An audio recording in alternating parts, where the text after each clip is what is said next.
Egypt has ruled as the owner of the world's oldest pyramid, until now. A newly discovered structure in Indonesia may predate Egypt by thousands of years. If this is true, it rewrites history. The world's first pyramid was born during the last ice age, and it's now located in the middle of the jungle. At first glance, Gunung Padang does not exactly scream pyramid. It looks more like a big mound with scattered stones tossed all over it. But recent excavations have revealed that far beneath the surface, there are stone structures buried in multiple layers, deeper and much older than anyone expected. We're talking possibly 27,000 years old. This is serious if we're talking about humankind's history. Today, the oldest known ancient society with this kind of building knowledge is probably 11,000 years old and used to occupy the region of modern-day Turkey. We've talked about Göbekli Tepe in some of our previous videos. Gunung Padang has got the scientific community divided and raising big, life-changing questions. You see, the site of Gunung Padang has long been considered sacred by the locals. Many even call it the Mountain of Enlightenment, and still use the site to perform mystical ceremonies. Westerners had no clue this place existed until the late 1800s. That's when a Dutch explorer heard whispers about a strange mountain and went to see it for himself. Just 4 hours south of Jakarta, he found something wild. Stacked terraces connected by rough stone steps, massive flat stones covering the ground, and towering pillars everywhere. To him, it looked like an ancient ceremonial site, maybe even a burial ground. For almost 100 years, mainstream archaeologists simply ignored Gunung Padang. The story resurfaced when a group of farmers brought attention back to the mountain in 1979. By the 80s, researchers finally started digging and found pottery fragments dating back to somewhere between 45 BCE to 22 CE. But here's where this story gets interesting. Some studies suggest the deepest layers of Gunung Padang are between 16 to 27,000 years old. That means this pyramid could have been built during the last ice age. And if that's true, it's older than Egypt's famous pyramids, the ones we thought were the world's first. This whole theory comes from geologist Danny Hillman. His team used ground-penetrating radar, core drilling, and carbon dating to study Gunung Padang, and what they found was pretty wild. According to Hillman, this place is like a giant ancient layer cake, built in stages over thousands of years. The youngest layer is around 3,000 to 4,000 years old. That's roughly the age of the pyramids in Egypt. When you dig a little deeper, you find Unit 2, which was built between 7,500 and 8,000 years ago. But here's where things get truly mind-blowing. Hillman claims the deepest layer, Unit 3, could be as old as 27,000 years old. His study suggests that Gunung Padang isn't just a hill. It's a stepped pyramid, complete with chambers and hollow spaces hidden underground. Although there's not much info about these chambers. The geologist does admit his theory sounds crazy, but he says it's all real and legitimate data. Hey, this is just one theory. Those who disagree with Hillman say Gunung Padang was not man-made. It was nature-made. Maybe not the upper parts, which Hillman calls Unit 1. The lowest units, which are the units that could change our collective history, are the problem. To understand what the fuss is about, we need to look at the soil. The area that Gunung Padang was built on is filled with volcanoes, which means it sits on top of volcanic soil. Hillman's team drilled into the mound and found something odd. Younger soil wedged between much older rock layers. To them, this was a clear sign that the stones were stacked, not naturally formed. After all, in nature, younger soil doesn't just sink beneath ancient rock. That would be like discovering fresh ink beneath the pages of an ancient manuscript. You know, something doesn't add up unless someone put it there on purpose. However, skeptics such as volcanologist Zoetkenel Braunthal argue that Gunung Padang is not a human-made pyramid, but rather the remains of an ancient volcano. He believes the mixed layers of young soil and old rock are the result of natural erosion and geological processes, not human construction. Volcanic activity can create unusual formations over time, and without clear signs of tools, carvings, or human remains, many experts remain unconvinced. The mystery boils down to this paradox. Are we looking at the ruins of a lost civilization, or are we simply misinterpreting the work of nature? Most archaeologists say that to prove an ancient civilization existed, you first need signs of culture, art, tools, structures, something man-made. That's exactly why archaeologist Dibble, one of Hillman's biggest critics, isn't buying the pyramid theory. He argues that without solid proof of human activity, all we really know is that the soil in the mound is 27,000 years old, and that alone doesn't mean people were building pyramids back then. But here's the thing. The more we dig into ancient history, the more we find that our ancestors were capable of things we never imagined. The idea of advanced civilizations existing during the Ice Age seems far-fetched to many archaeologists. After all, who could have the technology and knowledge to build massive structures like pyramids in such a harsh environment? This is where some researchers, particularly Graham Hancock, come in. Hancock is known for his controversial theories that say that advanced civilizations may have existed during the Ice Age. The last Ice Age lasted from about 2.5 million years ago to roughly 11,700 years ago. During its peak, huge ice sheets covered large parts of North America, Europe, and Asia, making it a challenging time for human survival. Most archaeologists believe that humans during this period were mainly hunter-gatherers, moving from place to place in search of food and shelter. The idea that they had skills to build a massive pyramid-like structure is hard for many to accept. However, researchers like Graham Hancock argue that advanced Ice Age civilizations could have existed and been wiped out by cataclysmic events such as floods caused by melting glaciers. According to Hancock, these ancient cultures may have built monumental structures like pyramids. One of Hancock's most notable books, Fingerprints of the Gods, explores this theory in depth. He looks at evidence from ancient monuments like Egypt's Great Pyramid of Giza and the megalithic structures in South America and suggests that these could be the remnants of a forgotten civilization. Hancock's theories imply that knowledge and skills passed down from this ancient culture were eventually rediscovered and used by later civilizations, like the Egyptians and Mayans. If we apply this to Gunung Padang, the idea becomes even more fascinating. Could this ancient site in Indonesia be a remnant of a long-lost civilization that existed during the last Ice Age? We'll have to keep digging to figure this out. Either way, while scientists debate the origins of Gunung Padang, local myths offer a different explanation. One of the most famous local legends tells the story of King Siliwangi, a powerful ruler who wanted to build a grand palace in a single night. With supernatural strength, he began stacking enormous stones to create his masterpiece. But as the first light of dawn appeared, he realized he had failed to finish in time. Frustrated, he abandoned the project, leaving behind the massive rock formations that we see today. While this story isn't historical fact, it reflects how deeply Gunung Padang is embedded in the local culture.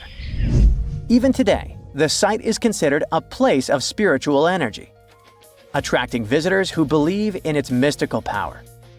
Hindus from the island of Bali climb the mountain steps to conduct rituals related to the rising of the full moon.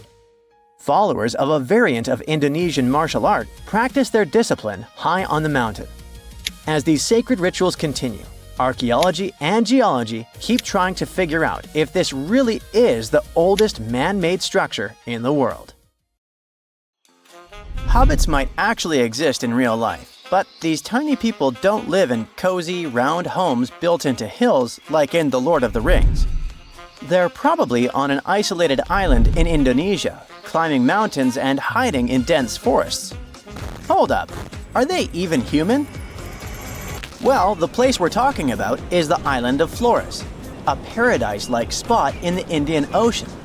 Today, it's famous for being home to the Komodo dragon, the largest lizard in the world. But in the past, it was also home to a very small human species, known as Homo floresiensis. In 2003, experts excavated a cave called Leong Bois and found over 100 fossils of this species. This discovery was huge because it completely challenged our understanding of human history. I mean, previously, most experts thought that Homo sapiens, aka our species, were the only ones that had managed to travel beyond the Southeast Asian mainland towards New Guinea and Australia.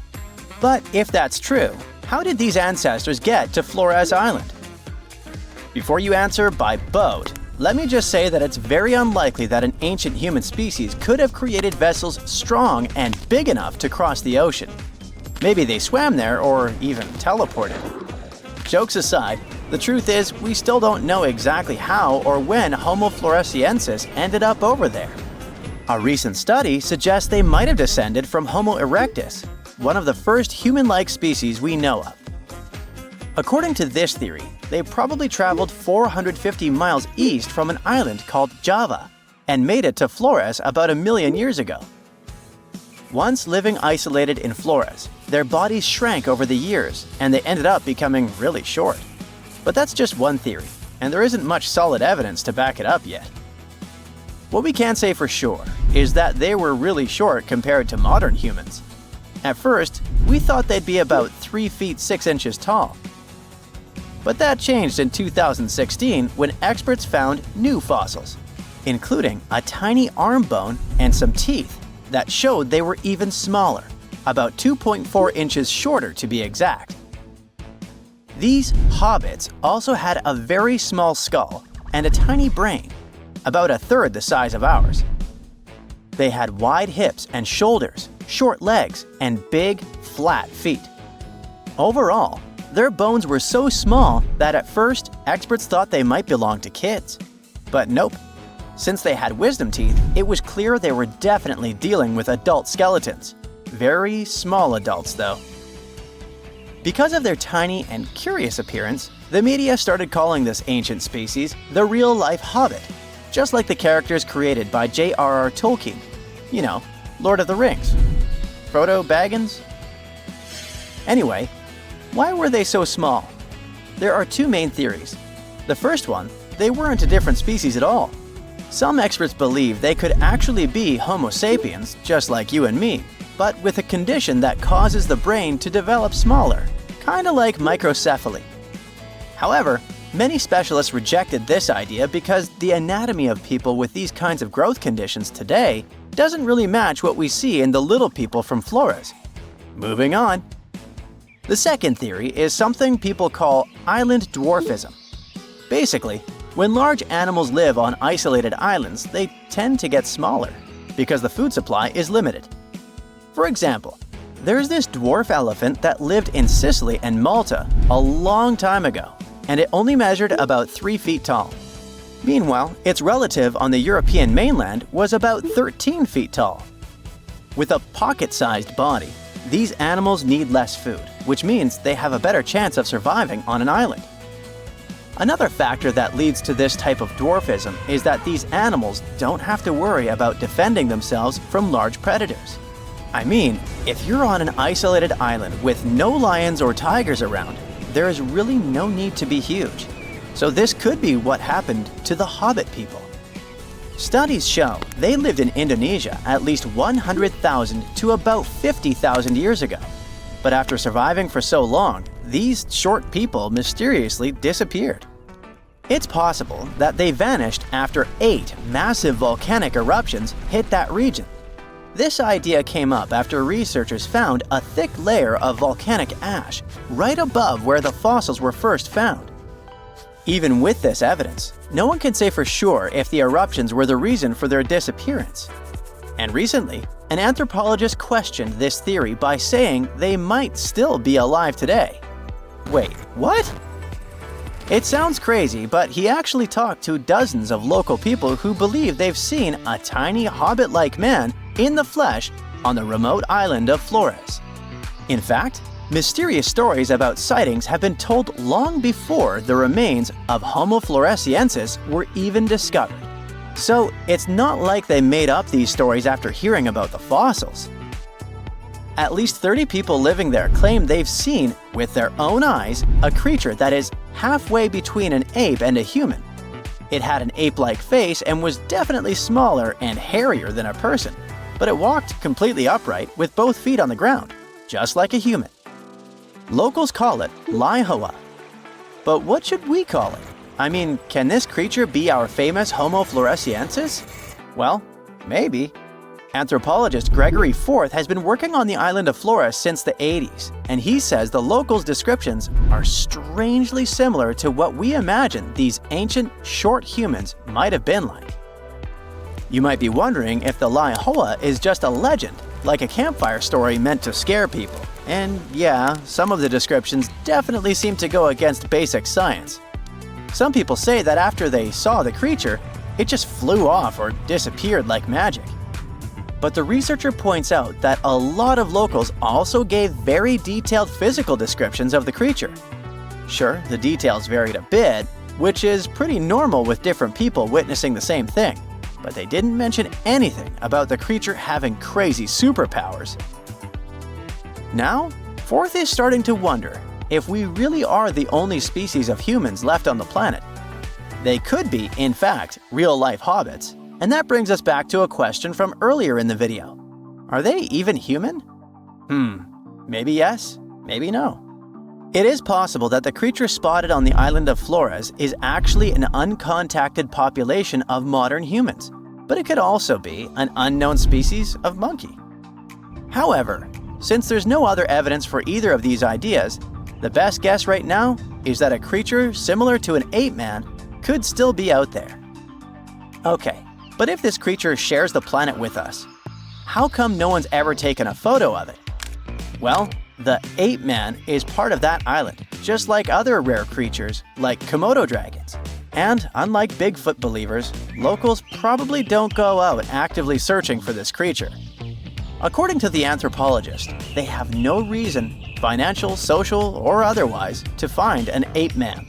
And since they're mostly unaware of scientific research, or any theories saying these creatures don't exist, they don't really care about trying to prove the scientific world wrong.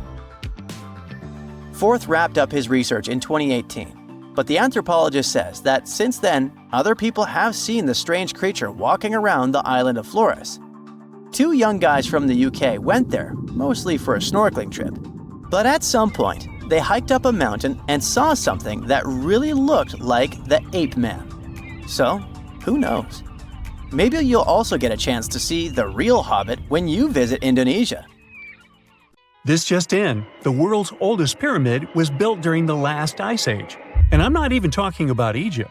I'm saying our ancestors might have spewed a 27,000-year-old pyramid in West Java.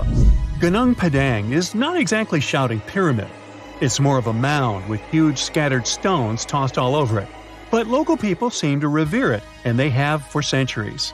It wasn't until recently that the Indonesian authorities decided to excavate a bit deeper to see what all the fuss was about. They ended up finding the remains of a human settlement.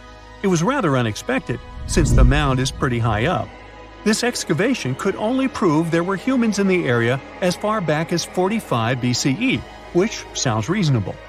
It was up to an Indonesian geologist named Donnie Hillman to prove that Gunung Padang is the world's first pyramid. He used all sorts of new technology to support his claim. Our guy used carbon dating, which digs deep into the earth and takes whole chunks of soil. He found layers and layers of constructions, like he was digging up Rome and finding ancient buildings buried in the ground. His research proved that there had been caverns and even rooms down there, which could only mean one thing: humans. As for the rocks located up in the mound, they were most likely strategically placed by the people who lived there back in the day. They needed a place to meditate, so they arranged things in a harmonious way. Their smooth surfaces wouldn't be the result of years of erosion, but the works of great sculptures, the Michelangelos of their day, let's say. If this is all for real, then human civilizations began way before we think they did. Our ancestors, the Paleolithic humans, didn't have what it took to be considered a civilization, especially not the tools and knowledge to build pyramids. They needed a lot of masonry skills, which weren't all that available during the last ice age. His peers don't share this view, though. They could believe Hillman's theory if he had found evidence such as charcoal and bone fragments, but he didn't. Flint Dibble, another archaeologist, says that without concrete evidence of human activity, there's no proof of an actual pyramid. In this case, all the data proves is that the soil in the mound dates back to 27,000 years ago. He thinks the rocks on top of the mound just slipped down the hill like rocks normally do. Only a complex society would have managed to build a stepped pyramid like they claim it was. But according to Bill Farley, an American archaeologist, there's just no reason to believe there were any settlements in Indonesia during the last ice age. Now, just so you know, the oldest known ancient society with this kind of knowledge is probably 11,000 years old and used to occupy the region of modern-day Turkey. Take a look, Turkey's Göbekli Tepe. It's also not a pyramid, but it's the oldest monolithic construction made by humans. Back in the Neolithic period, a lot of people settled there, and there are proofs for it. For example, the walls there are covered in ancient drawings of clothing and wild animals. Until recently, the title of the world's oldest pyramid went to a three-sided construction known as the Djoser Pyramid in Egypt. Djoser is located just a few miles south of the Giza complex in a town called Saqqara. It made its way to popular culture more than once. In the 18th century, it became a common feature in European paintings. Young men from the cultural elite did a grand tour around the world, and Saqqara was at the top of their list. It was also featured in the video game Assassin's Creed, with a digital representation way more accurate than many historical drawings of the thing. That was kind of a big deal in ancient Egypt, to build pyramids for kings to spend their afterlives. And if you thought the Khufu pyramid was the oldest one in the world, well, Djoser was built 70 years ahead of that time. The development of new technology has allowed archaeologists to make groundbreaking discoveries, and a new, or should I say ancient pyramid in South America might win the title in dispute. It turns out that pyramids were also pretty fashionable in the Americas in the old days. Among them are the iconic pyramids of Guatemala's Tikal temple complex, the same ones that appeared in Star Wars No. 4. But to find the oldest pyramid in the Americas, one would have to travel to Peru. Deep in the Peruvian desert, archaeologists stumbled upon a sprawling ancient metropolis known as Caral. At first, researchers believed that the settlement was pretty recent, since the site was way too complex for ancient technology to handle it. As we said, Caral is a desert town, like Las Vegas, but without all the hoopla. This means no easy access to water.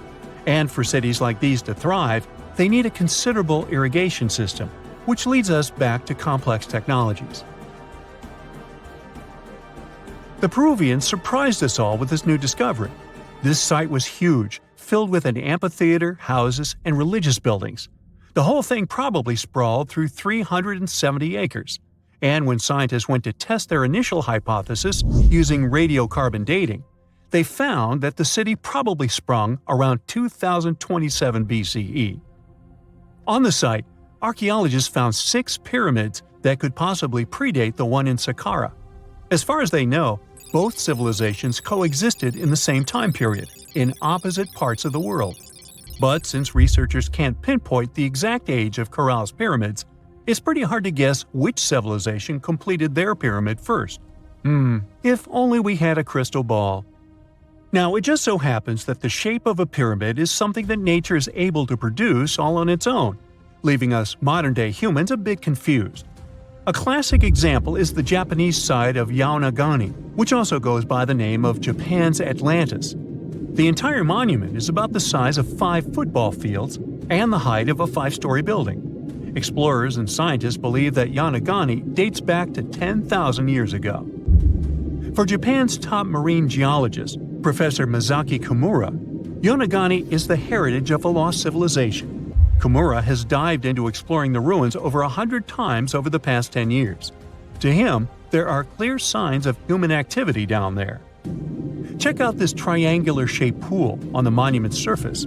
Kimura thinks it's actual proof of humans, because this triangle-shaped concave is a historical symbol of water fountains in the region. As it happens with a lot of these cases, not all scientists are convinced the same. For many, Yonaguni is probably the result of thousands of years of erosion, and the fact that the monument is composed of one massive rock leads them to believe it is not really human-made.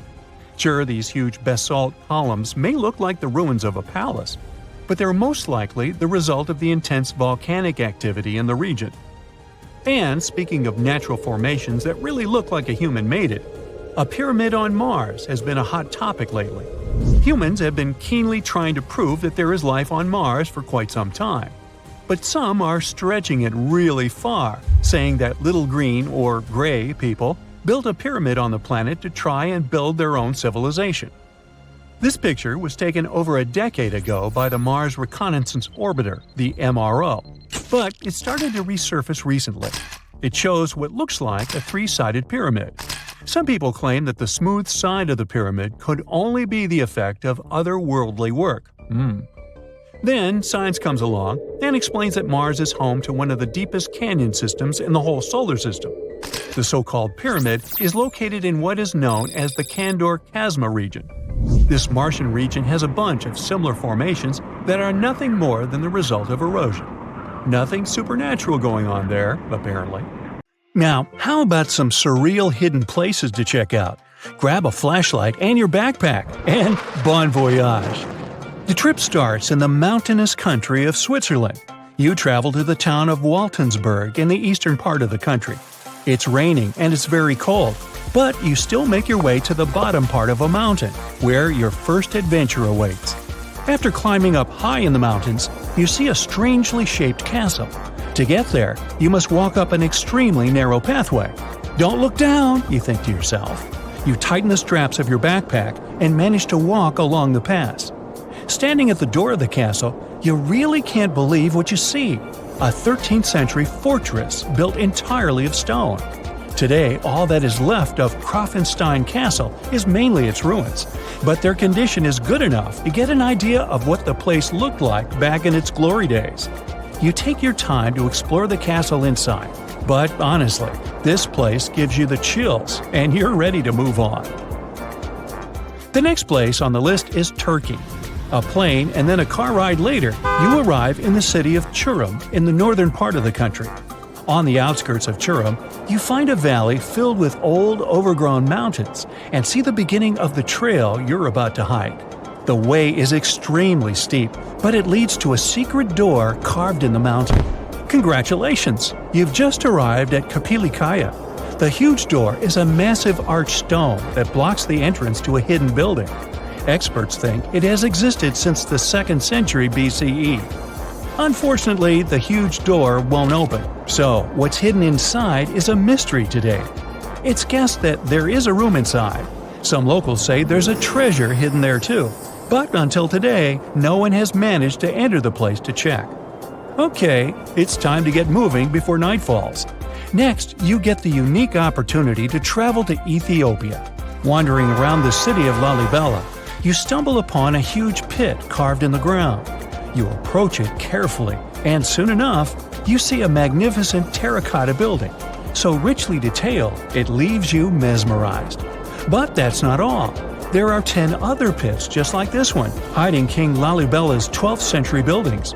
All 11 constructions are different from one another, yet share a similar recognizable style. They were hand-carved over the span of 24 years, only with the help of chisels, which is unbelievable given that these buildings are up to 50 feet high. That's about as tall as 5 African elephants stacked on top of each other, if you could do that. This unconventional way of construction made them entirely monolithic, meaning they were carved out of just one gigantic piece of rock. Pretty impressive, huh? Once you leave Ethiopia, you grab a flight to southern Italy, right there on the tip of the boot. No hiking is needed here. Whew! Your friend takes you to a site called Sassi di Matera. It's a Paleolithic city carved in the slope of a steep hill. You might feel like you've traveled in time here, as local stone houses and ancient buildings are unlike anything you've ever seen before. The site, also known as De Sassi, is suspected to be one of the first human settlements in Italy, dating back to over 9,000 years ago. Wandering around the town, you might get invited inside one of the cave-like houses. Oh, and as weird as it may sound, some of the streets run on top of people's homes. Talk about Paleolithic urban planning. You're probably becoming an expert on rock-cut architecture by now, but there are still a few sites left on your list. Next off, you head to Slovenia to visit the world's largest cave castle. This medieval castle was built on top of a 400-foot-high cliff and was designed to be impenetrable. Luckily for you, security is much more relaxed today. Still, if you're looking for a more challenging and less touristy way inside, you can get into the castle through one of its many underground tunnels. They were built over 800 years ago for the owner of the castle. He needed secret passageways to sneak supplies. Today, Prajama Castle is both enchanting and mysterious. I'd say it depends on whether it's a warm sunny day or a cold stormy night. After this medieval experience, you head on to visit Petra, a magnificent Jordanian monument found in the middle of the desert. To get around here, you'll need a large supply of water and sunscreen because it's going to get hot. But this site is worth it. The city of Petra is a marvel of the ancient world. Back in the 4th century BCE, this region was a trading hub at the crossroads of commercial routes.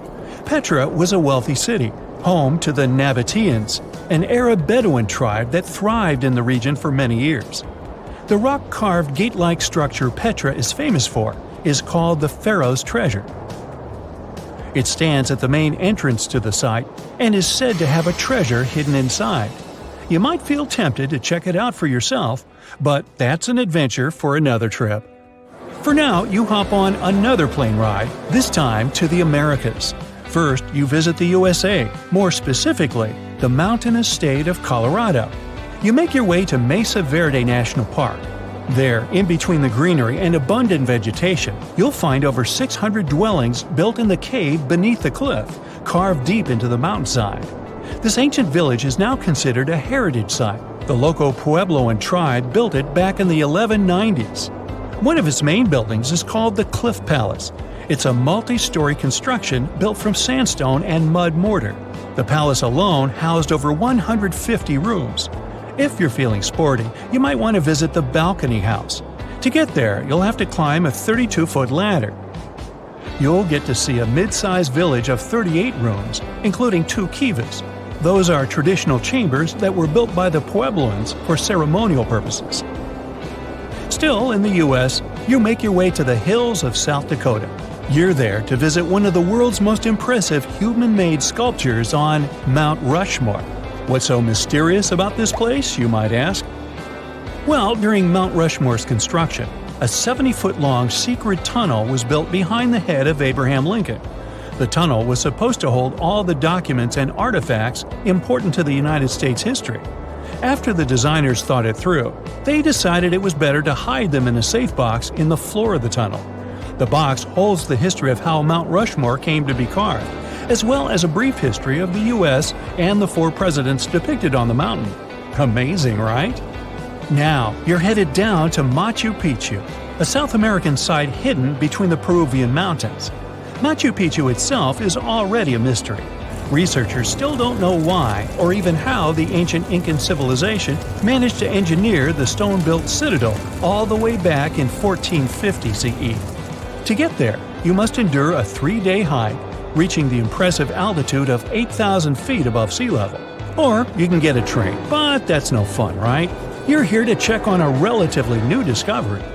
Back in 2010, French engineer David Crespi was taking measurements of the Inca ruins when he noticed a door he had never seen before.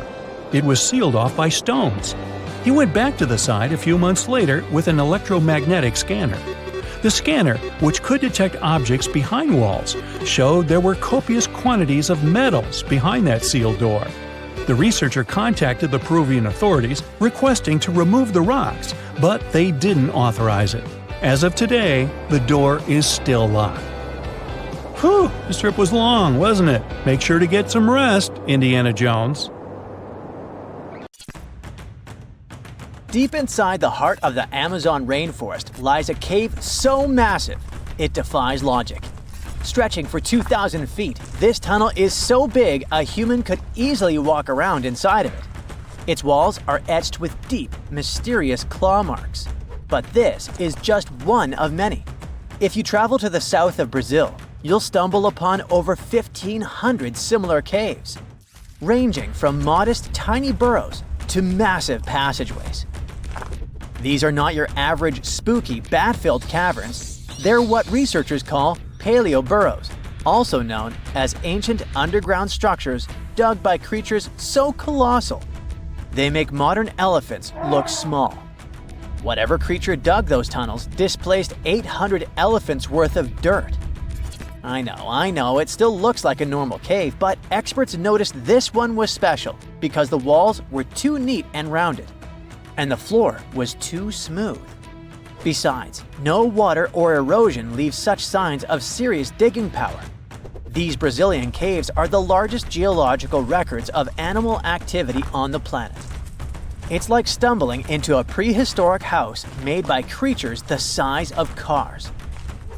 To unlock this mystery, researchers analyzed the scratch marks on the walls and realized they had probably been made by giant ground sloths, a species called valgipes, which could weigh nearly 9,000 pounds and eat your average annual menu in about 3 days. Despite being huge, these animals were not earthbenders. They had to work in groups if they wanted to dig such long tunnels. This is why scientists believe many sloths shared the same tunnel and dug it together. Even some giant armadillos may have helped with the digging. After all, they were ridiculously skilled excavators and lived there too. Okay, but why would a giant sloth or armadillo need a 2,000-foot-long underground lair? Great question. And the truth is, scientists aren't totally sure. It doesn't make sense for them to dig tunnels this massive just to escape predators, especially since the tunnels were big enough for a saber-toothed tiger to crawl in, for example. So, unless they installed prehistoric security systems, this theory has holes. Haha, pun intended. The best bet is probably climate. Back then, everything was drier and colder, and some species of giant sloths were living their best lives back when Earth was transitioning between cold and warmer periods.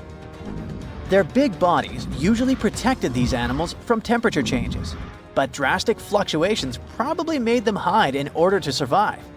Besides, just like modern sloths, giant sloths probably had a hard time maintaining their body temperature, and going underground for a while is a great way to protect your babies and save some energy.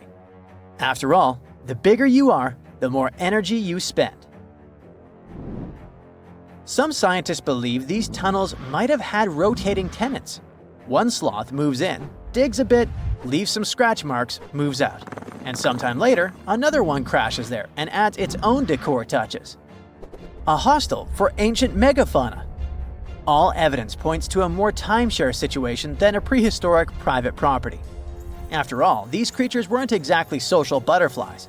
Most sloths and armadillos usually keep things strictly one-on-one, just mom and baby. Yeah, dad sloth stuck around only for the good part. But you probably noticed one tiny detail here. These guys are not around anymore. They went extinct 11,000 years ago, right around the time humans started to get popular on Earth, when another ice age was ending. In fact, 80% of all mammals that were heavier than 2 pounds disappeared then. The first culprit is, of course, the usual suspect: humans. Around 10,000 years ago, a wave of skilled hunters using distinctive tools like spear points spread across North America. The theory goes that American animals weren't used to this new predator, making them easy targets. Once the big plant eaters started vanishing, the big meat eaters followed. They didn't have enough food to survive, and it wasn't just excessive hunting that caused some damage. Early humans may have also harmed ecosystems in ways that made survival harder for large species. But wait, there's another suspect: climate change. Around the same time, Earth's climate got a major shakeup. The climate was going from super cold to only slightly cold. Just so you know, Earth's temperature was about 46 degrees Fahrenheit, making seasons change and plants perish. And if plants are no longer around, big animals that eat them, like our friends giant sloths, have less nutrition, making them even more vulnerable. Many scientists now think that both human impact and climate change played a role, just in different ways depending on the region.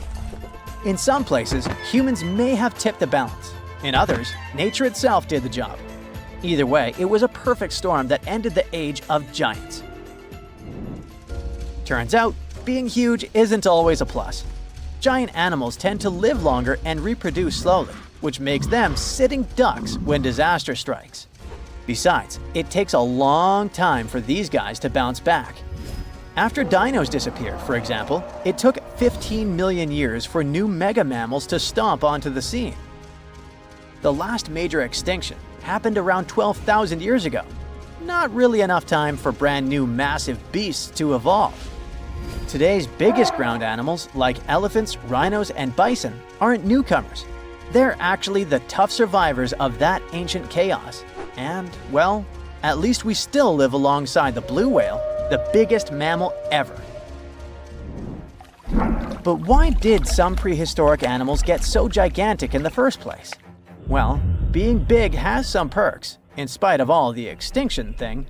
It keeps you safe from predators and helps you win the fight for food. If plant eaters bulked up, predators had to level up too, just to keep up.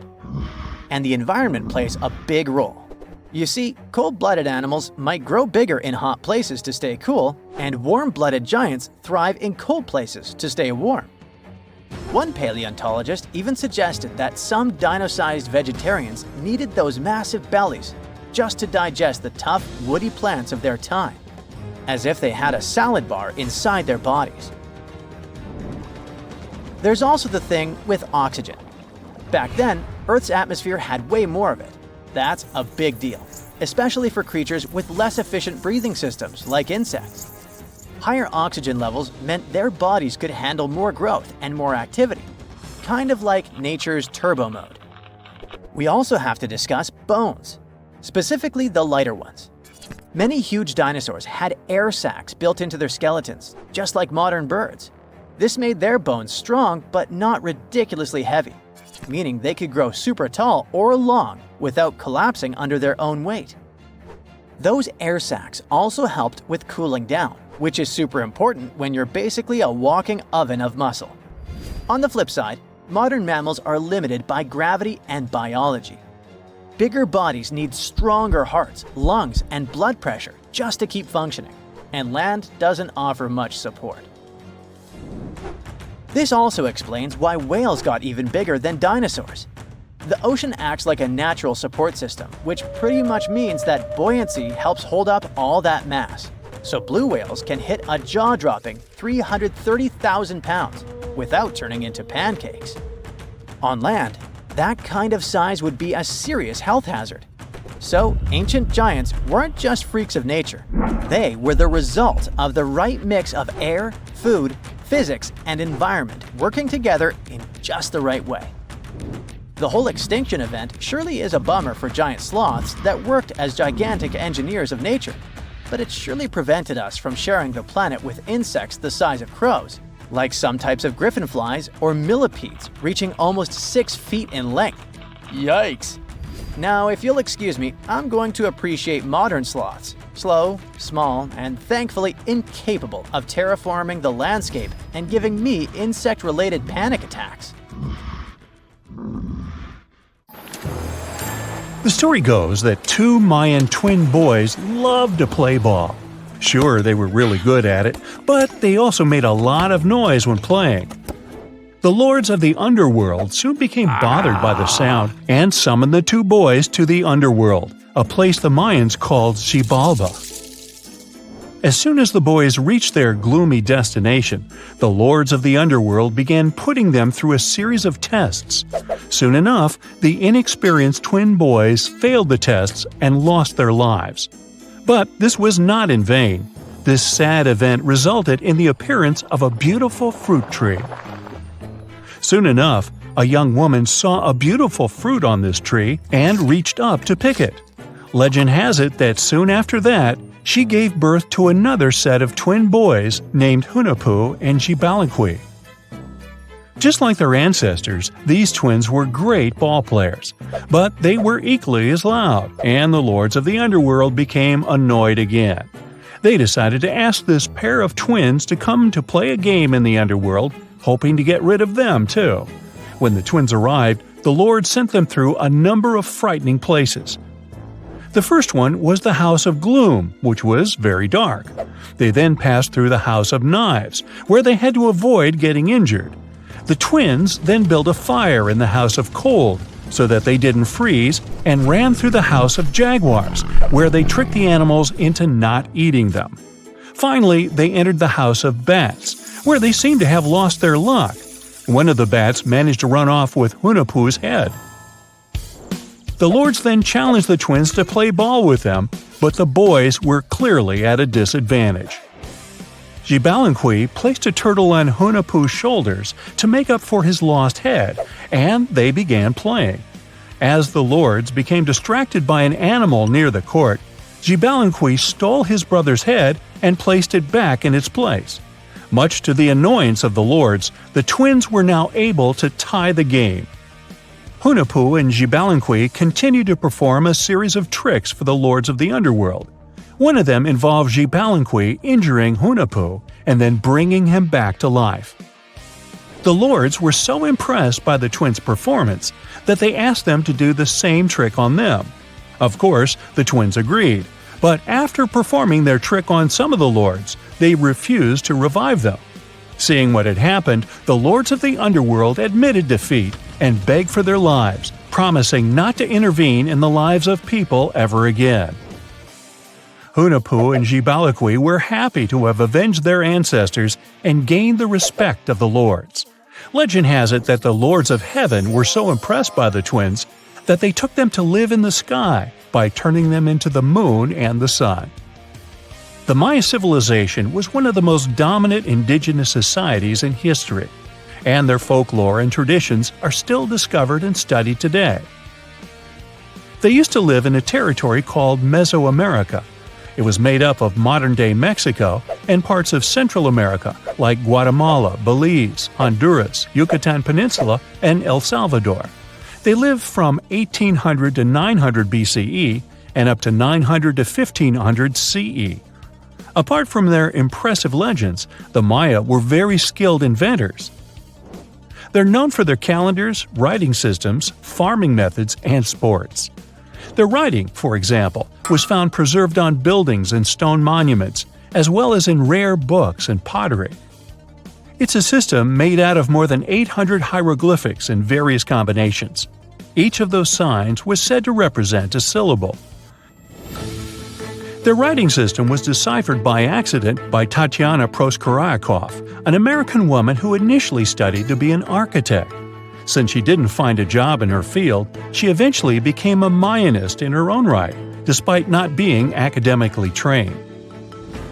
She was the first to notice that the Mayan upended frog glyph meant birth, and that their toothache glyph meant the date when the king ascended to the throne. It made it easier for scientists to pinpoint birthdays, as well as the names of the rulers of a specific Mayan dynasty. They also invented the concept of zero, which is seen as one of the greatest innovations in mathematics, physics, and human history altogether. Sure, even back then, people understood the idea of having nothing, but the concept of zero as a number is a relatively new invention. A fun fact about Mayans is that they really liked hats. The bigger your hat was, the more important you looked. Not only was it a sort of fashion statement, but it also made them look taller, which was a big deal for their aesthetic. The Mayans also came up with one of the most intricate and complex calendars in human history. It was the first to use zero as a placeholder. Their calendar ended on December 21st, 2012, which led some people to believe that it translated to the end of the world. Obviously, that was not the case. It just so happened that the date coincided with the end of a Mayan cycle of years. But you know, as advanced in science and astronomy as they were, they did make some mistakes. One of them was their belief that the world was flat. Their theory was that the four corners of the world were watched by the brother lords, who kept the sky from falling over their lands. Hats off for their menus, though, as they were well-known chocolate eaters. They turned eating chocolate into a form of art. The drink they made wasn't really like the hot chocolate we enjoy today, though. The recipe included mixing cacao with water, honey, chili pepper, cornmeal, and other ingredients to make a foamy, spicy drink. The ritual of drinking cacao was a crucial part of their celebrations.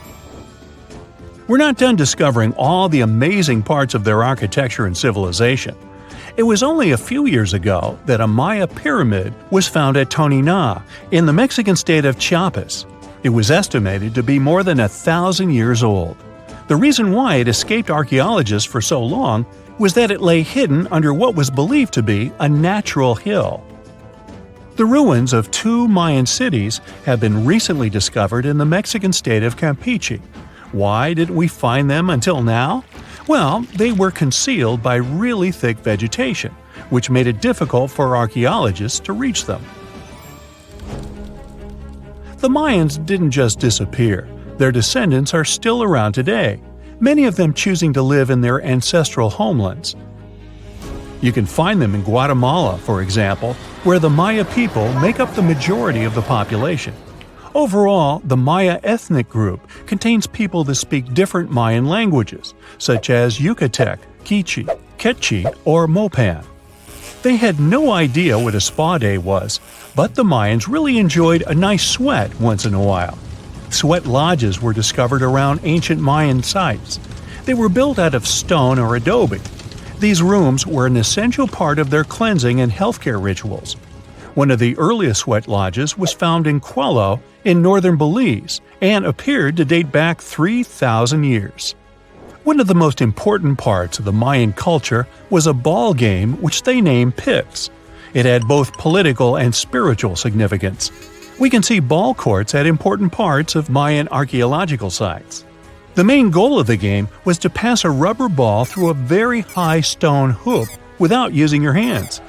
Basically, it was a combination of soccer and basketball. However, it could have serious consequences. The loser could, at times, even lose his own life. Ooh, high stakes indeed. Because of this game and the need for bouncy balls, the Mayan people were some of the first cultures to use rubber. They made it using natural latex. There were different kinds of rubber depending on what natural substances the latex was mixed with. And that, my friend, is the way the ball bounces. Sorry, but you know me, I just couldn't resist. There's this interesting ancient site near St. Louis, Missouri, that a lot of people don't know about. It's called Cahokia, and it used to be a huge city with up to 20,000 people living there back in the 11th century. It's full of these massive earthen mounds that were built by hand, and the biggest one is still there today, at the Cahokia Mound State Historic Site. Even though we don't know everything about this civilization, researchers have been able to piece together some information from the remains they've found. For starters, they found some pretty old teeth at this site. After studying their appearance and structure, scientists suggest that a lot of different indigenous groups lived there. About a third of them came from other areas in the middle of the continent, which they figured out by studying the different levels of various substances in the teeth. And get this, the way the mounds are arranged shows that this was actually a planned-out city, not just a bunch of villages grouped together. The rulers lived on top of the mounds, while everyone else lived in other structures. It's amazing to think that they were doing things like farming, hunting, logging, pottery, and weaving, all within this one giant city. Right in the middle of Cahokia, there was this giant mound that was about 100 feet tall, and around it, there was this huge wooden fence. Inside the fence was the city center, which had a big open space called a plaza. Archaeologists think that the plaza was designed to represent the four cardinal directions of the world. It was like the people who built it wanted to create a place that was in harmony with the universe. The center of the city was where they held ceremonies and events, and it was such a big deal that people from outside Cahokia would come to be a part of them too. What became of this city? Hard to tell. Some people think that the reason it fell apart is that they cut down too many trees and the land got all messed up. Other scientists believe that's not true because the soil was still in pretty good shape after the city was gone. The Europeans were not even around at that time, so they couldn't have influenced the downfall of Cahokia either. There's also one theory that suggests there were fights with other communities that caused the city to collapse. These days, there are over 65 preserved mounds, and you can even climb the steps of the tallest one.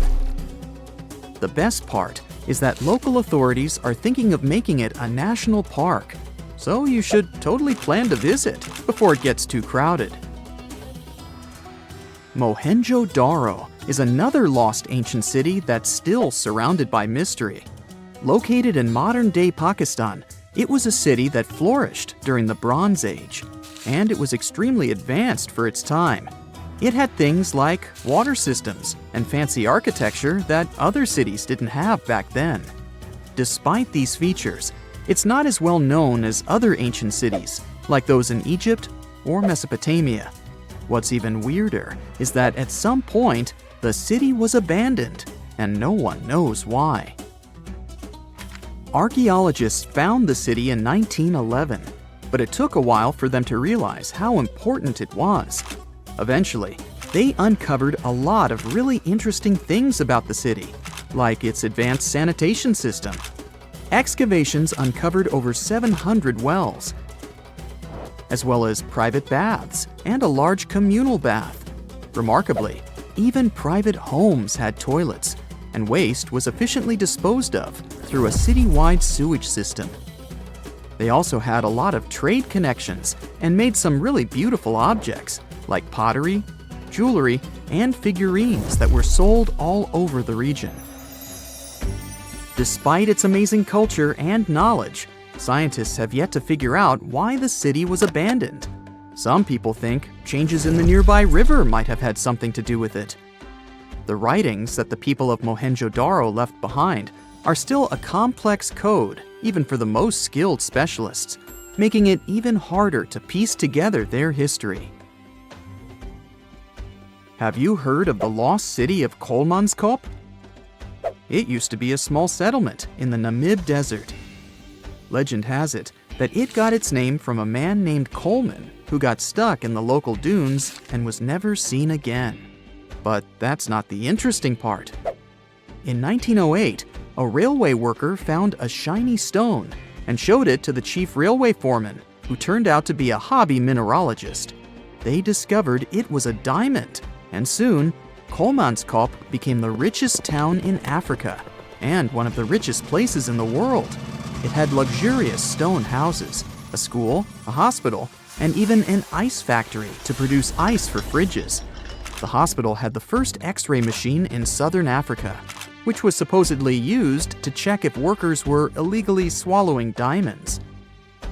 Its popularity began to decline in the late 1920s when another diamond-rich location was discovered nearby. Most of the inhabitants soon began to flee the city in search of a better life, leaving the buildings abandoned. In 1938, all machinery was taken south and the town was left to the desert. The last inhabitant left Kolmanskop between 1956 and 1960. The hot climate and low humidity have preserved the structures over time, and tourists can now visit this desert ghost town. You've surely heard about this next ancient city, Machu Picchu. It's this incredible ancient location in Peru. It stretches across a huge piece of land in the Andes Mountains and sits high above sea level. It's even considered one of the wonders of the modern world. But here's the thing. Scientists aren't exactly sure what it was used for. It could have supported up to 750 people, but there aren't a lot of human clues left behind. Some people think it was more of a spiritual or ceremonial place, while others believe it may have been like a fancy spa retreat for the nobles. the extensive terraces might mean it was used for crop testing or as a trading hub. And there's even a theory that it was used as a prison because they found a cell-like area too. It's amazing that even today, archaeologists and historians are still puzzled about how it was built. Did you know that they probably didn't even use wheels for transportation? And those massive granite rocks were somehow pushed up the steep Andean mountains, even though most of them weighed a lot. Some historians think that hundreds of people worked together to push each rock up the peak. The huge stones at Machu Picchu are also so close together that you can't see any cracks between them. It's pretty cool because it also makes the area safe during earthquakes, which is important since Peru is a shaky country. But how did the stones stay put during all those quakes? They actually move a little bit, but then they go back to their original spot, almost like they're dancing. Some people think wet wooden wedges were used to keep them in place, but that doesn't really add up, considering how big the structures are. Locals back then also seem to have built Machu Picchu without using any pack animals or iron tools. They had to sculpt and put everything together using mostly their hands. Plus, the citadel is built on a fault, so they had to move a bunch of stone and earth to make it flat. Scientists also think that the real construction is actually underground because of the deep foundations and drainage system. In fact, there's a hidden water system that was just recently discovered using 3D scanning. They didn't even use mortar to put the granite blocks together. They were so precise that you can't even fit a sheet of paper between them. One theory suggests that people that lived there used stone tools made of a harder material than the stone they were cutting. You are lost deep within the jungle in the Yucatan Peninsula in Mexico. There are strange noises all around you, and to make it worse, the sun is setting. Soon, you'll be alone in the middle of an unknown rainforest. Guess it was a pretty bad idea to come looking for El Dorado on your own, wasn't it? You keep walking as fast as you can when suddenly, wait, what's this you're seeing? It looks like large stairways made out of stone. This definitely doesn't look natural, so you take a picture. Maybe you didn't strike gold, but you might have just found something relevant. Congratulations, you found Akamtun, a long-lost Mayan city, hidden 37 miles into the jungle. The name literally translates to stone column. Stone was probably in at the time, so these guys used a lot of it to build their pyramids, houses, and even ball courts. If you ever thought that Europeans invented ball games, think twice. Mayans love to play ball games for recreational purposes. Akamtun is part of a series of other long-lost Mayan cities that are being discovered with the help of new technology nowadays. We'll talk more about the other ones in a jiffy. Perhaps the biggest surprise of this one is that it was surrounded by wetlands, which is why the city was built on high ground. The city was monumental, covering an area of over 120 acres. That would be as big as 90 football fields right next to each other. Scientists have found proof that Akamtun had pyramids of up to 49 feet high, and that it was likely an important social hub between 250 and 1000 CE. This is definitely a game changer. But lost Mayan cities began to be unearthed in the 19th century. Modern technologies, such as LiDAR imaging, help archaeologists see through dense canopies of the forests. This means that people don't really have to risk getting lost in the tropical jungle like you did at the beginning of this video. LiDAR works sort of like an X-ray. It sends out laser beams that can detect any signs of ruins or ancient constructions. According to space archaeologist Sarah Parchak, satellite imagery has been a key player in discovering ancient cities in South America, Egypt, and other places. Sarah herself spends most of her days scouring images for any signs of where there could have been cities long ago. She says that more often than not, what happens is that ruins are covered by vegetation, soil, or sand, which makes them super tricky to find. But thanks to these awesome tools, scientists also made the huge discovery of ancient Mayan causeways, which spread throughout old Mayan territories. I mean, take a look at these roadways. You'd expect to see ruins like this in places such as Portugal, England, or the United States. I'm talking about 130 feet wide roads painted white to help travelers journey through the nighttime. Scientists recently unearthed a 110-mile network of roads such as these, and they think this dates back to before the first registered Mayan highways we've known so far. These roadways, which sometimes ran over the swampy ground and were even elevated at times, are being called the world's first superhighways. Even if there is no registry of animal-powered vehicles, it's believed that the Maya used them to travel around a network of possible 964 settlements. They were built like a huge spiderweb, and from what archaeologists have gathered, this huge system of roads worked to connect a big system of economic and social interactions between Mayan cities. This completely debunks the traditional idea that the Mayan pre-classic period, which dates back to 2000 BCE, was made of small, tribal settlements. Imagine the manpower and engineering ability you need to muster to build something close to these white highways. Scientists believe that these causeways were built pretty much the same way as the Mayans built their pyramids, with a mixture of mud and quarry stone. Oh, and using several layers of limestone to make them white. That's pretty cool, right? But let's take a few steps back for a moment to get some context. The Mayans were one of the biggest pre-Columbian civilizations living in the Americas. Until now, experts believe that at its apex, the Mayan civilization consisted of over 40 cities with a population of millions of people. That's a lot of folks. Their civilization spanned Mexico's Yucatan Peninsula, Guatemala, and Belize. And they survived mainly on agriculture.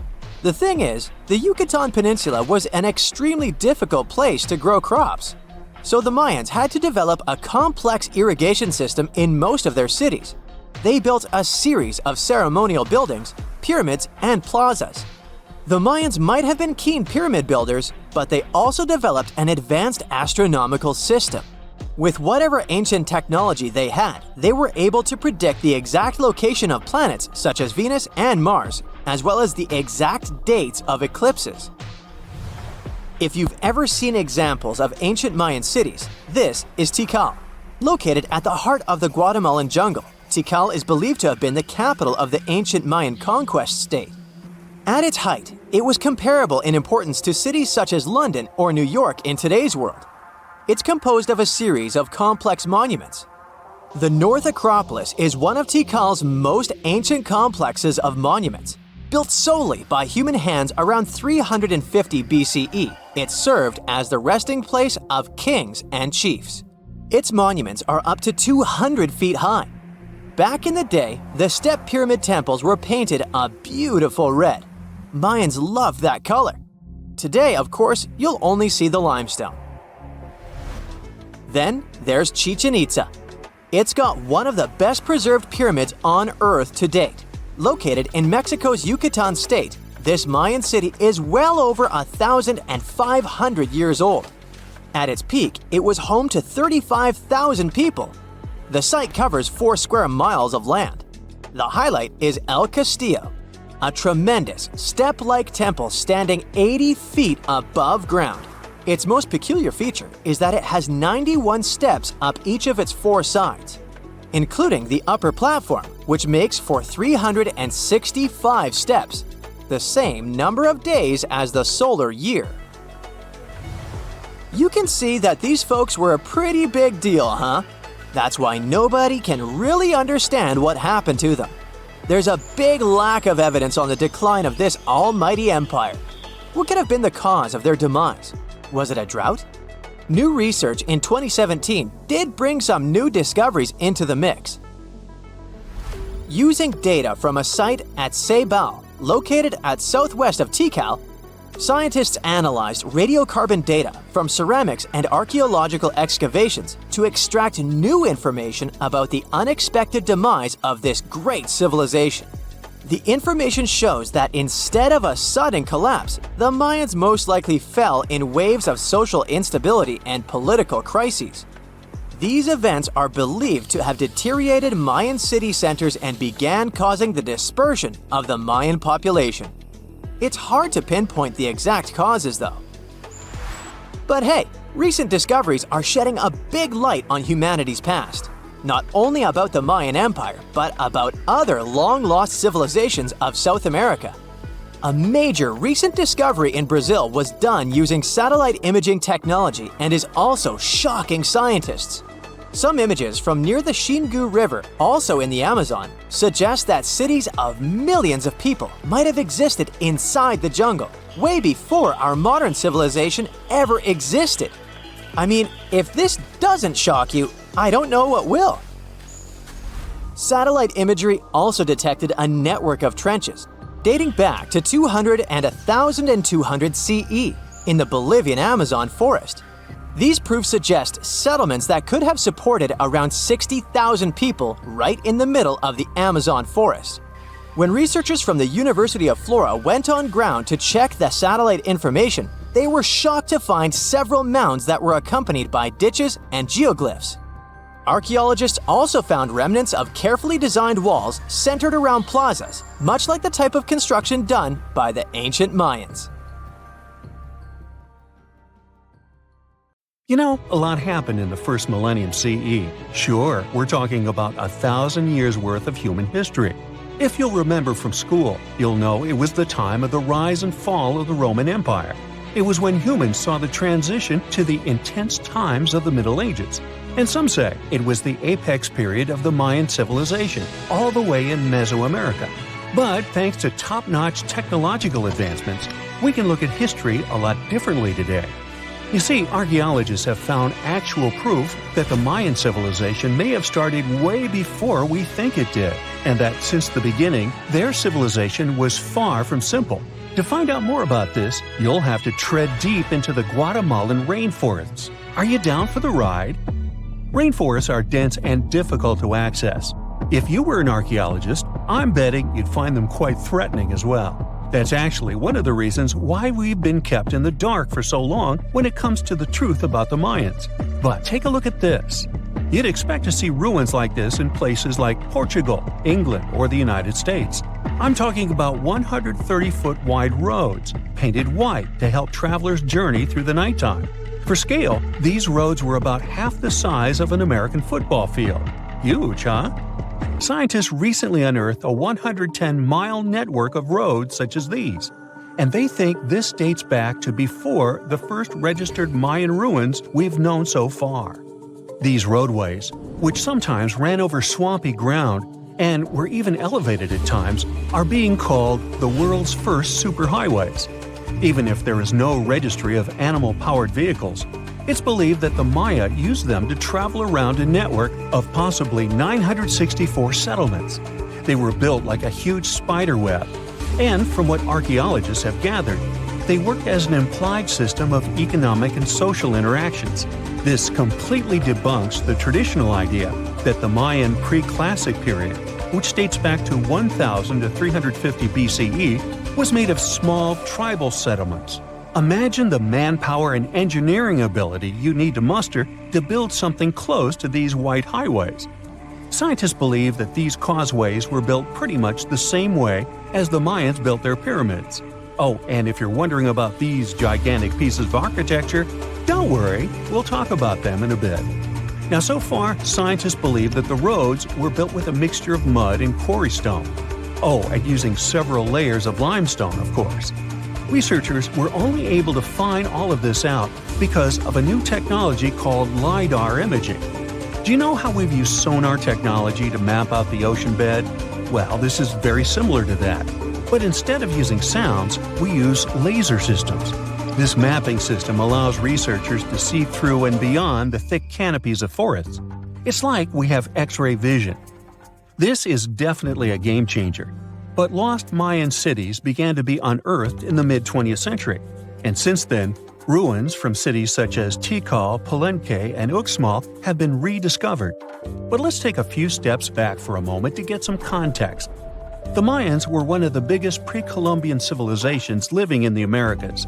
Until now, experts believe that, at its apex, the Mayan civilization consisted of over 40 cities with a population of millions of people. That's a lot of folks. Their civilization spanned Mexico's Yucatan Peninsula, Guatemala, and Belize, and they survived mainly on agriculture. The thing is, the Yucatan Peninsula was an extremely difficult place to grow crops. So the Maya had to develop a complex irrigation system in most of their cities. They built a series of ceremonial buildings, pyramids, plazas, and even courts for playing ball. The Mayans might have been keen pyramid builders, but they also developed an advanced astronomical system. With whatever ancient technology they had, they were able to predict the exact location of planets, such as Venus and Mars, as well as the exact dates of eclipses. Now, let's take a look at some of their sites. This is Tikal. Located at the heart of the Guatemalan jungle, Tikal is believed to have been the capital of the ancient Mayan Empire. At its height, it was comparable in importance to such cities as London or New York in today's world. It is composed of a series of complex monuments. In total, the site has 12,000 buildings. The North Acropolis is Tikal's most ancient complex of monuments. Built solely by human hands around 350 BCE, it served as the resting place of kings and chiefs. Its monuments are up to 200 feet high. Back in the day, the step pyramid temples were painted a beautiful red. Mayans loved that color. Today, of course, you'll only see the limestone. We've said that the Mayans spread out through different countries, so it shouldn't come as a surprise that Chichen Itza is a 10-hour drive from Tikal today. There's no feud between the two, they were just different city centers, like New York and LA. It's got one of the best preserved pyramids on Earth to date. Located in Mexico's Yucatan state, this Mayan city is well over 1,500 years old. At its peak, it was home to 35,000 people. The site covers 4 square miles of land. The highlight is El Castilla, a tremendous step-like temple standing 80 feet above ground. Its most peculiar feature is that it has 91 steps up each of its 4 sides, including the upper platform, which makes for 365 steps, the same number of days as the solar year. Makes you go, Behold, the lost city of Palenque. Another important Maya city is believed to have hosted over 6,000 people at its peak. Archaeologists have made some unusual discoveries on this site. The most eccentric of them all makes us think of Indiana Jones and the Tomb Raider. One of the buildings in Palenque is believed to be the final resting place of the Red Queen of Palenque. She was believed to be the grandmother of the last Mayan king. In her honor, a huge monument was built to keep her body after her passing. The discovery of the tomb itself was already thrilling. Archaeologists found an ancient monument when digging at the site back in 1994. The first they saw was a room with a hidden door. Once they opened the door, they discovered an 8-foot-long corridor. At the end of this corridor was the queen's chamber, and inside was the mummy of the queen herself. They found her to be accompanied by her pearls, jade shells, and expensive rocks. But as the team explored the remains, they saw something strange. The room was filled with a red-colored powder. Researchers knew that the color red was important to the Mayan people, but they didn't understand why the queen was buried with this unknown substance. They took a sample back with them for further analysis and discovered that the red powder was cinnabar, a very dangerous mineral. This powder, when inhaled, can cause severe health damage to a person. The team concluded that this could only be a trap for anyone trying to steal her riches. Talk about curses, huh? One thing that has always troubled researchers is the lack of evidence on the decline of this almighty empire. What could have been the cause of their demise? Was it a drought? Some disease? New research in 2017 did shed some light on this issue. Using data from a site called Ciabal, located southwest of Tikal, scientists analyzed radiocarbon data from ceramics and archaeological excavations to extract new information about the unexpected passing of this great civilization. The information shows that instead of a sudden collapse, The Mayans most likely fell in waves of social instability and political crises.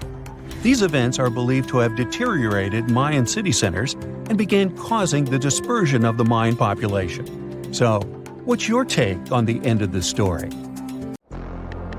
There are many myths around arguably the greatest structure ever built by humans, the Great Wall of China. Some say it's so grand that it's visible from space. Others claim that you can see it from as far as the moon. Other theories suggest that the builders of the wall were left inside. Well, sorry to disappoint you, but all these impressive stories are just myths. But even with those stories busted, the Great Wall of China is an impressive and truly breathtaking structure. So let me tell you its true story. Today, China is one of the most populated countries in the world, counting as many as 1.4 billion residents. It's also one of the oldest nations in the world. It has 3,500 years of continuous written history, but the civilization existed long before that. There is a theory that while the European continent, for example, was most likely reached by humans from Africa, China wasn't populated by settlers that came from somewhere else. Some people believe that the Chinese civilization got formed from local Stone Age people who lived on the territory since the prehistoric period. So now, the Great Wall of China. It's truly big even by today's standard, stretching for over 13,000 miles. To imagine it better, it's almost 5 times the distance between New York and Los Angeles. Or even a bit greater than the distance between the North and South Poles. Even in modern times, people have never built anything close to this big. Of course, it didn't take a day to build the Great Wall of China. 2? Keep going. In fact, the wall was being built for centuries. Maybe you know that ancient cities had walls around them to protect themselves from invaders. Yes, Chinese cities had them too. The first Chinese emperor united the country in 220 BCE and got a brilliant but very ambitious idea to turn all city walls into one big wall that would defend the country's border against attacks from the north. A trusted general directed the construction, enrolling a big group of workers, soldiers, commoners, and convicts.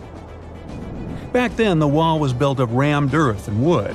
In some places that were strategically important, the sections of the wall overlapped to provide maximum security. The walls were around 26 feet high on average.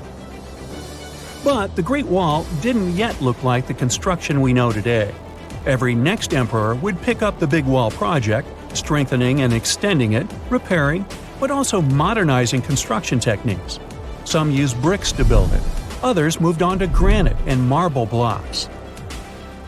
Watchtowers and platforms weren't there from the beginning as well. They were added by Ming emperors. The watchtowers made it possible to communicate with other parts of the wall through smoke and fire messages. So, the wall is quite inconsistent in terms of material, but it only adds more charm to the construction and shows how much effort and time it took. The reasons why some parts of the wall have been standing for centuries and are still in good condition is glutinous rice flour. Turns out, this sticky rice mortar is almost like cement. It's very strong and waterproof, sealing the bricks so tightly together that even sneaky weeds can't grow between them. You may also notice that some bricks have writings carved on them. They were left by the workers who were building the wall. The purpose of those writings is quality assurance. They contain such information as location, quantity, and responsible officials. So, in the case of some problems with the quality of materials or constructions, it would be known who should be held accountable for it. Recently, a research group has looked through official historical documents of the Ming Dynasty that ruled China from the 14th to the 17th centuries. They came across records of secret doors in the Great Wall, so they decided to find them. They used a flying robot to capture continuous centimeter resolution photos of the wall.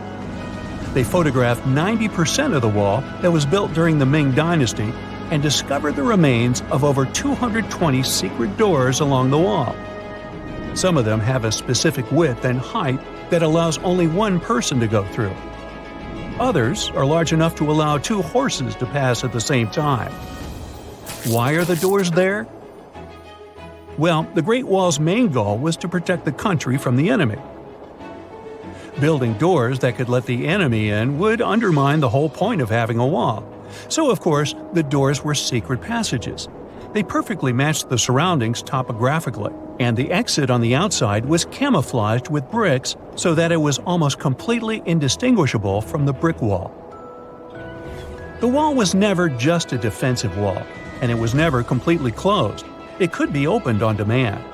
It was also a structure used for trade and commerce, communication between inside and outside the wall, and of course, for defense and spying. Some doors were used for trade with the other side. Through smaller doors, a person would sneak out to spy on the enemy that lived on the other side.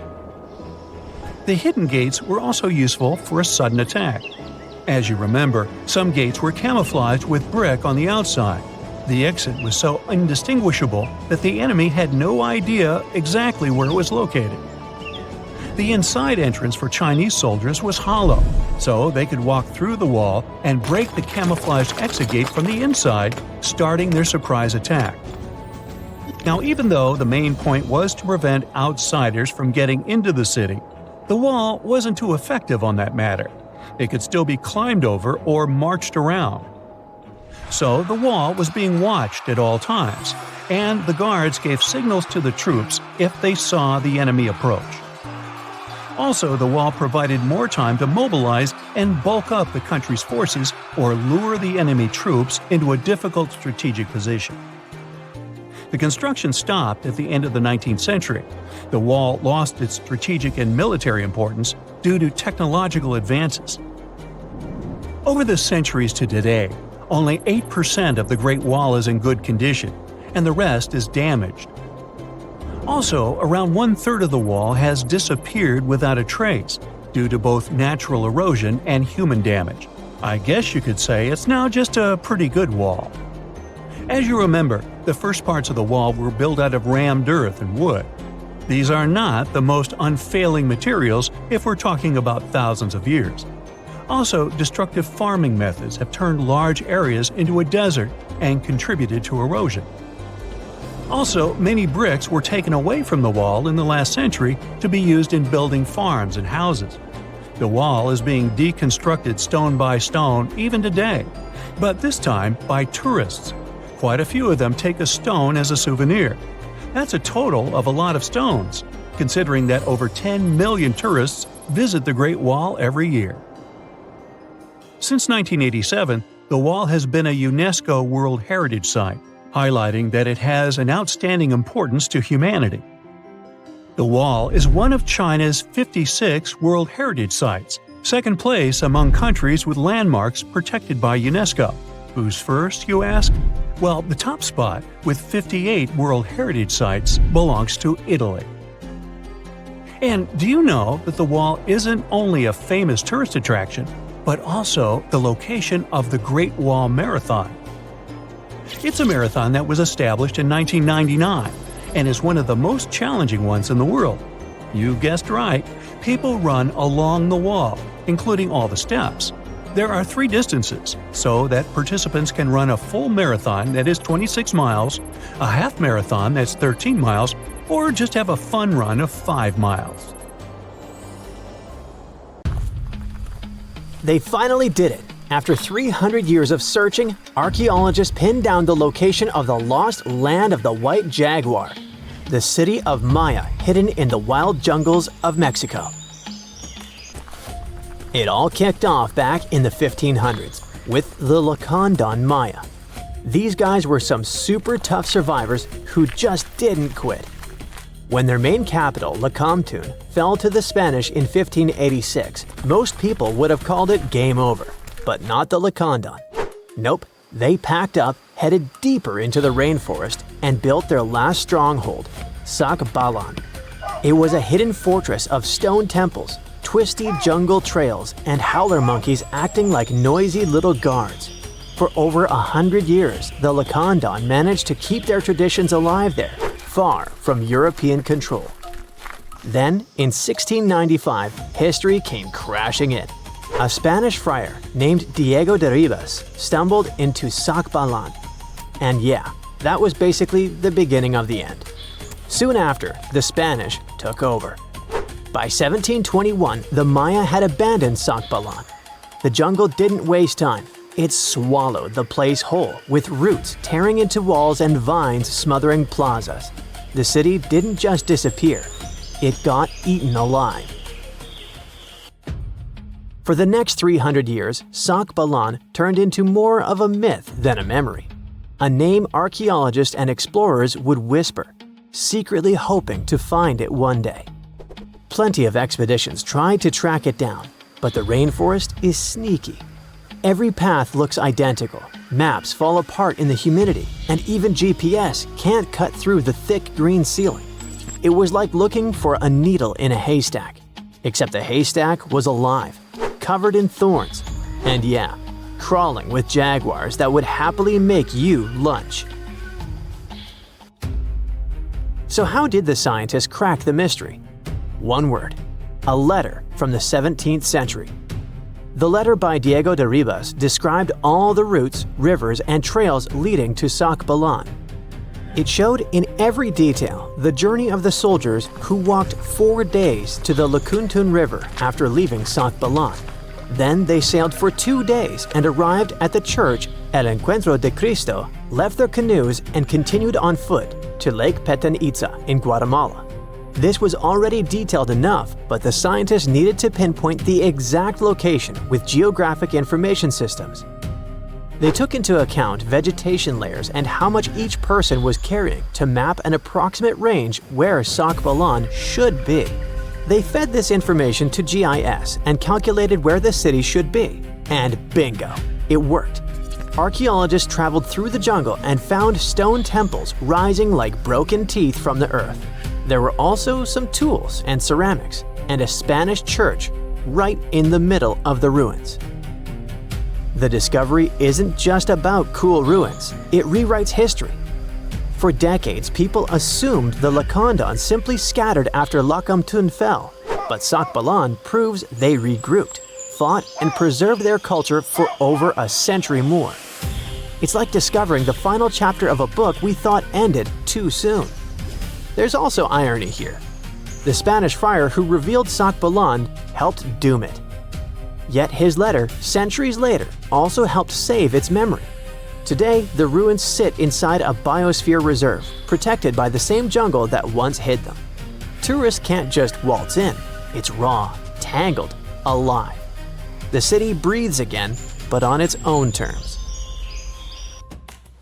Scientists just uncovered another lost city, buried under the thick jungles of Mexico. It had been hiding there for 600 years. The place is called Gengola, and it's massive, about 360 hectares with more than 1,100 buildings, 2.5 miles of defensive walls, its own network of roads, and a super organized city plan. Because it was so deep in the jungle, you'd never realize how huge it really was unless you spent years hiking through it. But modern tech swooped in to save the day, using LiDAR, a kind of laser scanning tool. Researchers flew over the site, and in just 2 hours, they had a full 3D map of the entire city.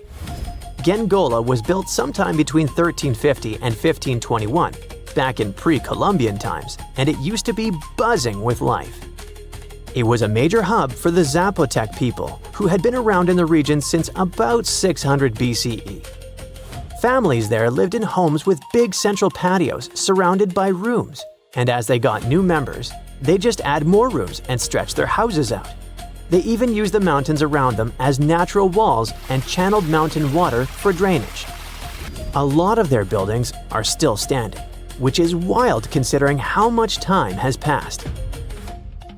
By the late 1400s, the Zapotec were real powerhouses along the Pacific coast. They even fought off the Aztecs, who were constantly trying to expand. At Gengola, they survived a brutal 7-month siege. But even though hiding in the mountains kept them safe, it wasn't perfect. They didn't have enough fresh water or farmland to feed everyone. Just 12 miles away, The smaller city of Tehuantepec had what they needed, so the Zapotec moved there right before the Spanish arrived in 1521. What the scientists have seen so far is just scratching the surface. That LiDAR scan revealed more than 1,000 buildings, and archaeologists are planning years of research to figure it all out. Instead of digging everything up and risking damage, they'll use advanced scanning tech to keep studying the city safely. Alright, now let's hop across the world to Egypt, where archaeologists stumbled on a whole lost city called Imet, tucked away in the eastern Nile Delta. The place was buried under layers of mud, water, and time, hiding in a swamp that's been shifting and changing for thousands of years. Scientists first noticed it from way up high in faint little clusters of mud brick foundations in satellite images. The shapes looked shaky and ghost-like, but too neat to be natural. So they followed the patterns down on the ground, started digging, and the city started coming back to life. They found multi-story tower houses, basically mini skyscrapers of the ancient world. They had multiple floors, thick foundations, and could handle some serious weight. That kind of vertical living is super rare in Egypt, especially outside the Nile Delta. It showed that people in Imet weren't just spreading across the land, but stacking upward, which means the city was packed, carefully planned, and way more urban than anyone thought for that time. And it wasn't just fancy housing either. Archaeologists also uncovered a grain processing center with paved work areas, animal pens, and organized spaces for food production. Clearly, this was a city with a real economy running behind it. Not far from there, they spotted a ceremonial road that once led to a temple for Wadjet, Imet's patron deity. But later on, other buildings got plunked down over the road, which shows that Wadjet's worship faded over time. Still, the ruins coughed up some amazing relics, a green faience little funerary figurine, and a stela showing Harpocrates perched on crocodiles and gripping snakes. He was the Greek spin on Horus, deity of silence, secrets, and the newborn sun. And there was even a bronze sistrum, an ancient Egyptian musical instrument decorated with twin heads of Hathor. Turns out, Imet was active from around the 4th century BCE onward, stretching from Egypt's late period into the Roman era. Its location along trade routes made it a magnet for merchants and pilgrims visiting Wadjet's temple. So it wasn't just hanging on, it was thriving, connecting, trading, and adapting with the times. And this isn't just another dusty ruin. Imet is giving us a window into everyday life, religion, and urban planning in the Delta, which we've always known way less about compared to the big pyramids and tombs. Hey, how do you feel about taking a trip back in time? We're diving into the history of the Amazon forest to unravel the mystery of its lost cities. Grab your bug spray and hop on. The Amazon forest is the world's largest rainforest. The environment there can be extremely challenging for human life. Yet, the legend goes that the Amazon has been home to sprawling settlements, rich in unmeasurable wealth. Could that really be true? Or is that none other than a figment of our collective imagination? The legend of El Dorado might be the myth that started this whole thing. As European explorers began their excavations in American lands back in the 1500s, word got out of an Amazonian civilization that used to paint their leader in gold as an offering to higher powers. The legend of El Hombre Dorado, aka the Golden Man, began to quickly spread around Europe. Explorers got excited at the possibility of finding an infinite amount of gold somewhere deep within the Latin American jungle. And as you can imagine, expeditions to the continent began to multiply with each passing year. It didn't take long before explorers found this civilization. They were known as the Muisca people and were located in Colombia, near Lake Gudavia. The Muisca people had a tradition of painting their leader, aka the Zipa, from head to toe in gold. In a ceremonial gesture, the Zipa would swim into the river, spreading gold dust all over the lake. For the Muisca, This was their way of acknowledging and thanking the higher powers of the universe they believed in. When European explorers heard and witnessed this practice, they were amazed. For them, gold was used solely for commercial purposes as their main currency for trade. This made them think that the Muisca people must have stacks and stacks of gold hidden somewhere in the jungle for them to use it so abundantly. Well, that's how the legend of El Dorado was born. What was once the practice of El Hombre Dorado traveled on word of mouth until it became El Dorado, a fictional city that was most likely to hide piles of gold. The hunt for this city led Europeans to spend large amounts of money to scour the Amazon forest. Unfortunately, all of their expeditions came back empty-handed. That is, if they ever came back at all. Now, jump to the beginning of the 1900s. In England, the Royal Geographic Society, a prestigious British institution, was looking for somebody willing to travel down to Latin America to trace the border between Brazil and Bolivia. More specifically, the part of the border that is nestled deep within the Amazon rainforest. One Sir Percy Fawcett was a Latin American aficionado, and he gladly volunteered to do the job. Oh, it's important to note that the Amazon forest is virtually the size of the continental USA. It sprawls across 8 countries, including Brazil, Peru, and Bolivia. And trust me, getting around is no easy feat. The jungle is covered in dense vegetation, and in addition to that, it's home to insane predators such as anaconda snakes, panthers, crocodiles, piranhas, and so on. But despite all that, Fawcett was very successful in his mapping adventure and seemed to be wanting to come back more.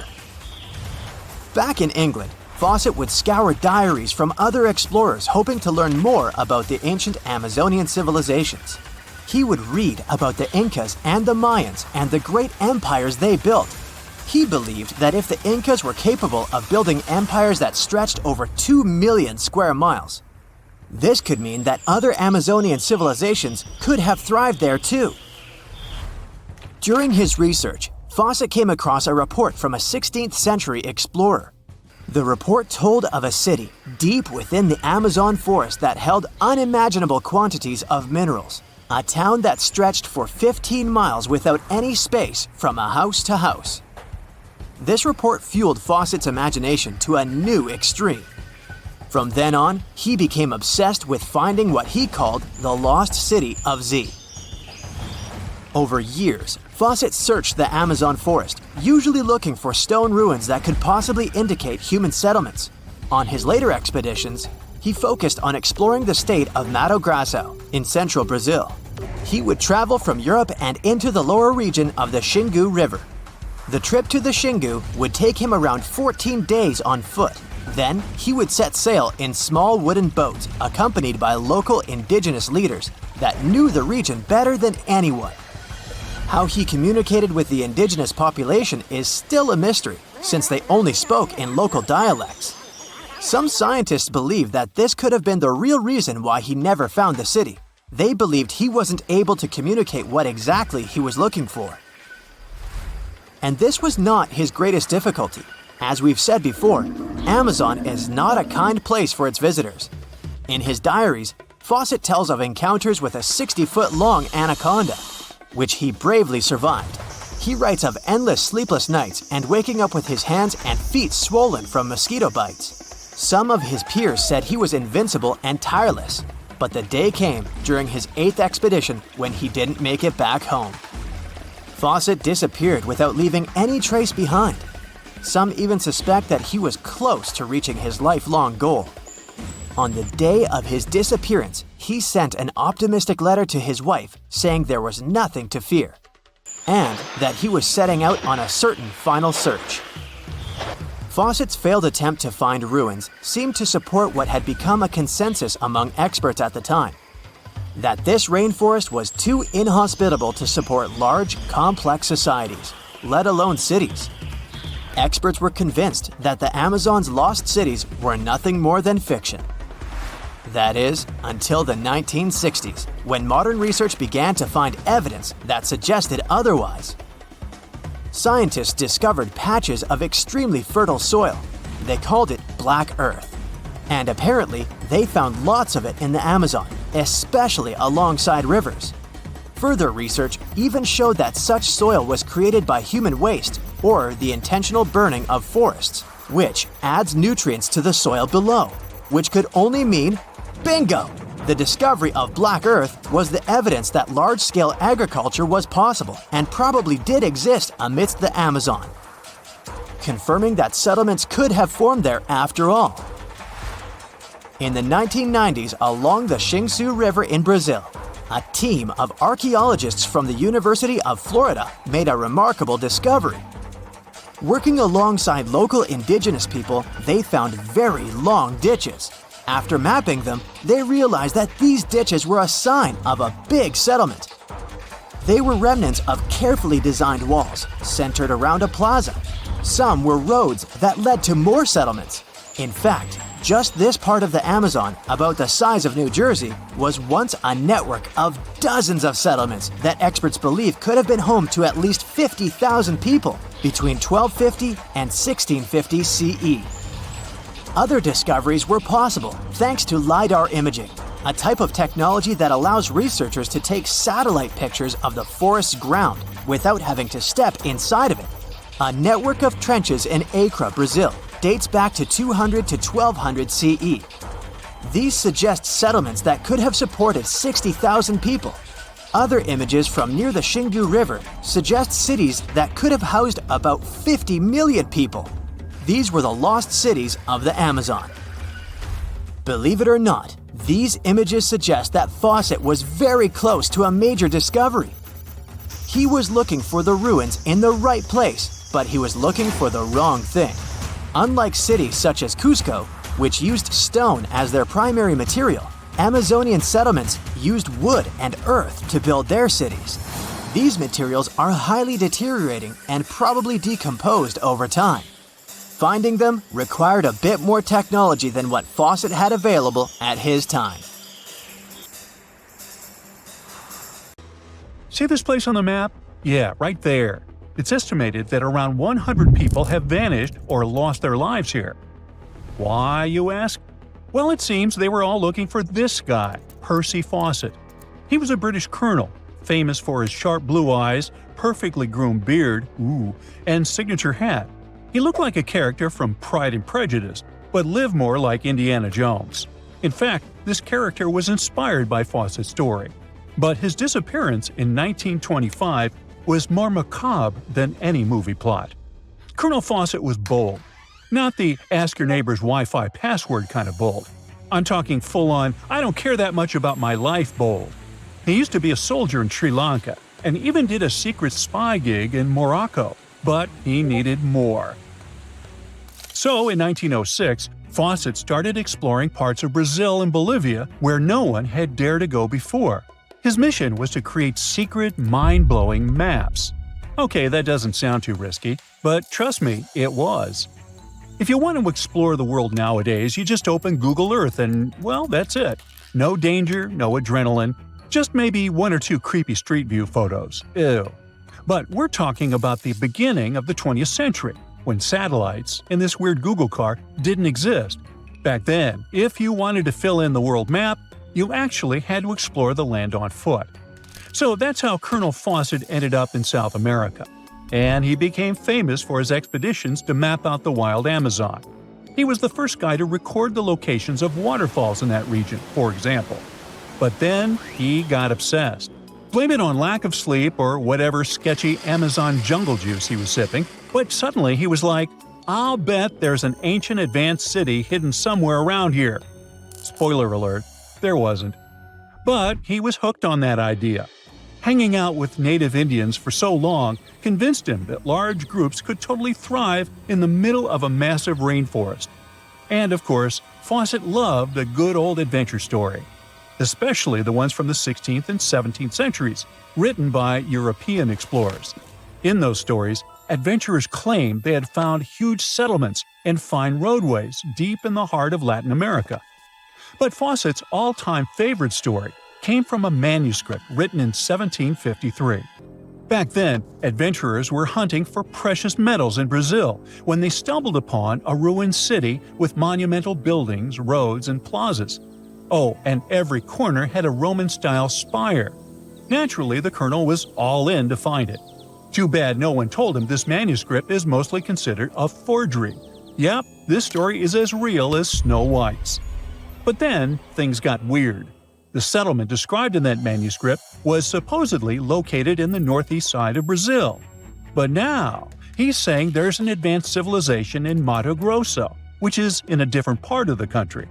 So he decided to name this new place the City of Z. Back in the 1920s, the colonel launched 2 separate expeditions to find it, but both trips failed, as he faced terrible weather, fever, and of course, exhaustion. Now, tell me in the comments, what do you think Fawcett did after 2 failed expeditions? Option A, he quit. Option B, he called his mom. Option C, he tried again because he didn't get the memo that the universe is clearly saying stop. Well, of course, option C is the right answer. This is relentless Fawcett we're talking about. So, 3 years later, the colonel finally gathered enough cash to launch yet another expedition in search of the City of Z. All he needed was a crew of people crazy enough to join him. Famous and experienced explorers were begging to come along. But nope, Fawcett decided to take his son and his best buddy instead. In January 1925, this brave trio set off on their journey. They packed mosquito nets, canned food, and made a promise, "We shall return." Another spoiler alert, they didn't. Uh-oh. The journey kicked off in New Jersey, and then they sailed all the way to Rio de Janeiro, Brazil. There, they stopped to grab some pack animals, like horses, and hired a couple of local guides. Now they were ready to head to the city of Cuiabá. Now keep in mind the distances in Brazil are crazy huge. So this little journey was like traveling from Miami to Chicago on foot. 3 months later, they finally ventured into the jungle for the first time. And that's when the fun really began. The crew faced piranha-infested rivers, an endless maze of thick trees, and the worst part, bugs. The constant annoying zzz of a gazillion mosquitoes wouldn't let them sleep, and Fawcett's best friend's foot got huge from tick bites. But the colonel didn't have time to babysit his friend's princess foot. Oh no, he was too obsessed to take a break. In fact, at some point, he was so far ahead of his companions that he had to camp alone for a night. On May 29th, Fawcett finally came to his senses. There was no City of Z. But did he let that stop him? Not really. He unpacked their gear and sent the local guides back to Cuiabá. But before saying a final goodbye, he asked them to deliver a letter to his wife, saying something like, "Don't worry, hon, our son is well and getting stronger every day." Sure he was. Anyway, after this dramatic farewell, the trio set off into the bush alone. The darkness swallowed the thick forest, and then they were never seen again. Okay, that was intense, so let's fast forward. 2 years later, the newspapers were still speculating whether the trio could still be alive, and Fawcett became a legend, like Bigfoot, but less hairy. One guy said that the colonel had become one of the locals and was living his happily ever after in the jungle. Another guy said he was held prisoner by the Indians, but no one could confirm any of these sightings. It wasn't until 1928 that the British authorities finally thought better late than never and decided to look for Fawcett and his crew. By that time, they were sure their expedition had perished, but they still needed proof. And after days and days of surviving the jungle's worst nightmares, they found, well, nothing. But in a weird way, this mystery inspired more explorers to look for them. It's estimated that about 100 people have passed away in this process, and a few have followed in the explorers' footsteps by disappearing without a trace. So, what really happened to the expedition? Researchers have pointed their fingers at everything under the sun: parasitic infections, starvation, drowning, jaguar attacks, you name it. Some even say Fawcett dove headfirst into mysticism and started an occult community in the jungle. The Brazilian anthropologist Orlando Vilas-Boas was probably the one who got the closest to solving this case. Back in the 1950s, He was working with the Kalapalo Indians when they suddenly admitted to, getting rid of Fawcett. They even had bones to prove it. But it turns out a forensic analysis showed that the remains didn't belong to the colonel. So we're back to square one, and nobody knows, to this day, whatever the heck happened to them. Fawcett's quest, as we know it today, is based on some pretty questionable sources. But there is a possibility that he wasn't living in Delulu land after all. Recent discoveries suggest that his idea of a sophisticated jungle city wasn't just pure fantasy. In 2024, a massive ancient city was found in the Amazon, hidden beneath dense vegetation. Evidence suggests it was built around 2,500 years ago, and it was surprisingly advanced, featuring houses and plazas, all connected by an incredible network of roads and canals. But this city was in a forest in Ecuador, not Brazil. So who knows? Maybe the legendary city of Z is still out there. Ooh. Imagine you could spend an entire week scanning ancient ruins and taking photographs of the world's most surreal archaeological sites. Would you be up for it? So, let's do some digging. The first stop on your busy itinerary is Southeast Asia. It's home to some pretty cool ruins. You start in Bagan, located in the hinterlands of Myanmar. There are many ways to visit the site, and you're glad you've booked 2 different experiences. The first one is a hot air balloon trip at sunrise. Right before dawn, you board the balloon, and as soon as the sun starts to appear on the horizon, you begin your flight over the marvelous area. As the sun rises, it glistens on more than 2,000 conic-shaped golden structures. The hot air balloon ride is quick, but it gives you unparalleled views of all the 40 miles over which the site sprawls. Back on land, you rent a bicycle and roam the village of ruins. Some of them are open and allow you to peep inside. These magnificent ruins were built between the 11th and 13th century CE and were mainly places of worship. There were originally over 10,000 buildings, but they were gradually deteriorating over time due to earthquakes. Thankfully, the site became a UNESCO World Heritage Site back in 2015 and has since been preserved. Up next, you catch a flight to Cambodia. You take some time to visit Angkor, the world-famous archaeological site nestled deep within the jungle. Good thing you've brought bug spray with you.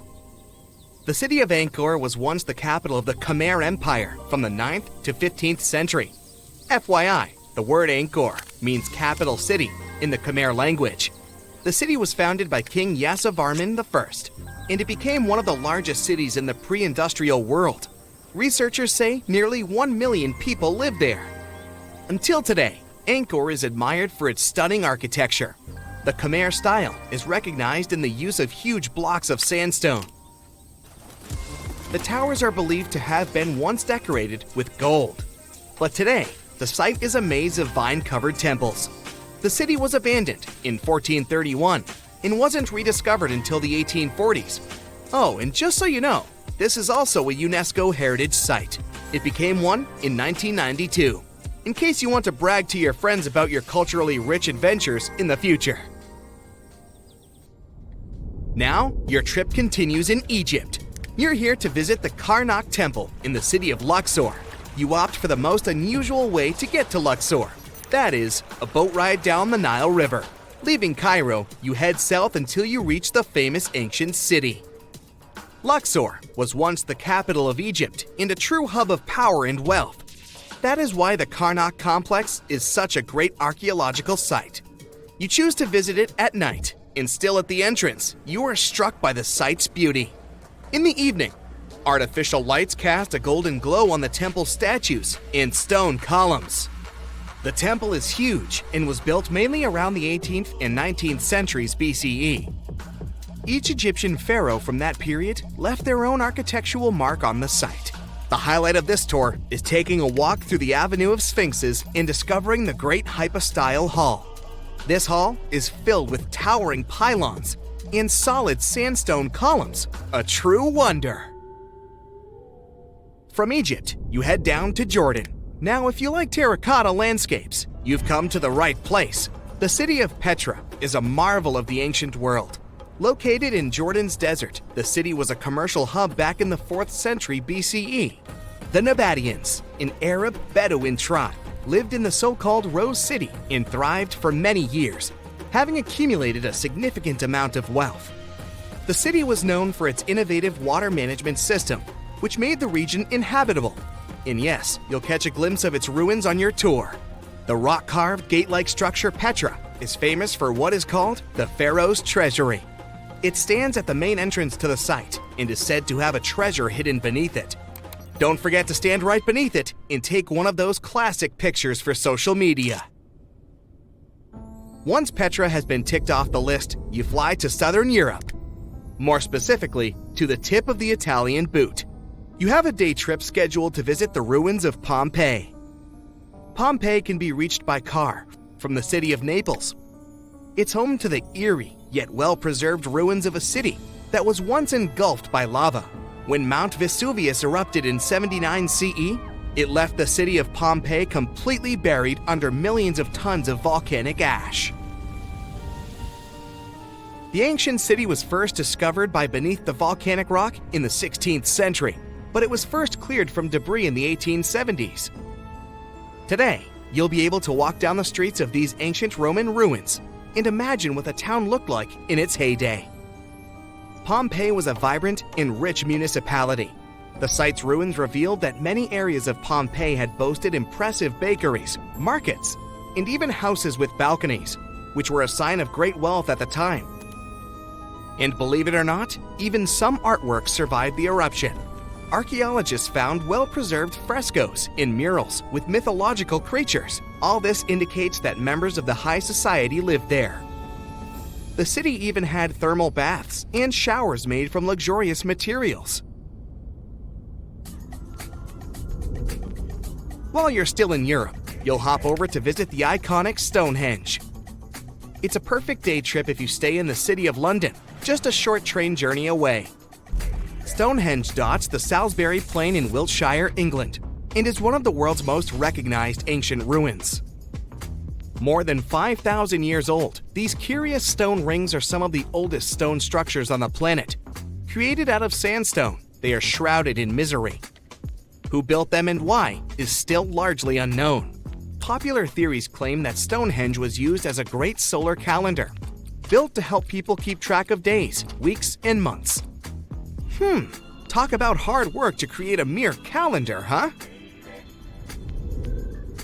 In the final leg of your trip, we'll take you to explore the Southern Americas. In Guatemala, in Central America, you'll find ancient Mayan ruins. The lost city of Tikal is a city made of 3,000 buildings, the remains of the capital of the Mayan Empire. You can compare its importance to such cities as London or New York today. The North Acropolis is Tikal's most ancient complex of monuments. Built solely by human hands in 350 BCE, it served as the resting place of kings and chiefs. Back in the day, the step pyramid temples were painted a beautiful red. Mayans loved that color. Today, of course, you'll only see the limestone. You might wonder what made such a great city turn into ruins. Well, archaeologists have no clue about the cause of Tikal's decline. Until today, this question remains unanswered. Was it a drought? Disease? Maybe we'll never know. Are you in the mood for some Mayan ruins? Chichen Itza is an archaeological site with the best preserved pyramids on Earth. Located in Mexico's Yucatan state, this Mayan city is well over 1,500 years old. At its peak, it was home to 35,000 people. The site covers 1.9 square miles and has many ruins spread throughout it. The highlight is El Castilla, a tremendous step temple, rising 80 feet above the ground. Its most peculiar feature is that it has 91 steps on each of its 4 sides, including the upper platform, which makes for 365 steps, the same as the number of days in the solar year.